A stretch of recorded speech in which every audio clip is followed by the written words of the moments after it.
香港中外文化薈萃，多年嚟建立咗文化基建同國際網絡，憑借一國兩制嘅獨特優勢，係連接國家與世界嘅最佳橋樑。作為盛事之都，香港係文化、娛樂、體育同藝術嘅國際舞台。第15屆全運會以激情全運會、活力大灣區為主題。2025年11月首次喺廣東、香港同澳門3地舉行。其實呢亦都標誌住咧國家好重視呢個大灣區嘅發展，同埋我哋粵港澳3地嘅融合。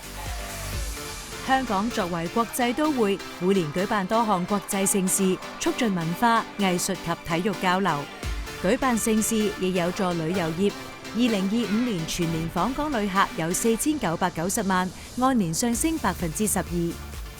喺一國兩制下，香港擁有內聯外通嘅優勢，係唯一同時兼具內地同埋國際優勢嘅城市，正好俾我哋發揮超級聯繫人同埋超級增值人嘅功能。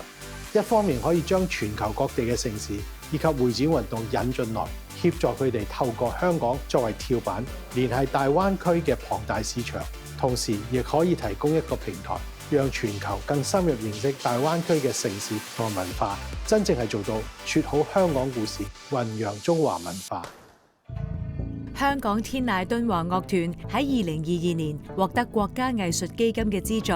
樂團以敦煌壁畫為創作靈感，以年輕人視覺融合傳統與現代文化藝術，用一種好抽象嘅語言音樂，去嘗試喺冇任何語言嘅情況底下去扣連翻文化。咁呢個其實係香港嘅年輕人好肩負住嘅一個使命咯。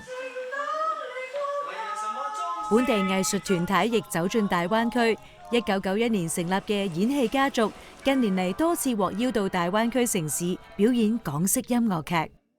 會令到更加多觀眾去認識可能香港嘅演員又好，又或者香港嘅劇團又好。咁如果佢覺得呢個團好睇，或者呢個演員好睇，咁佢咪會再次翻嚟㗎。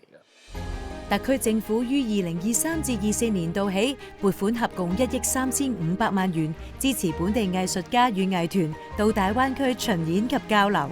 通過香港獨特嘅優勢，就係我哋語言啊、一國兩制啊、創作能力啊，我哋對外嘅橋梁角色啊，點樣可以唔止香港走出去，我哋係拼船出海，內地嘅文藝界可以通過香港呢個平台一齊走出去。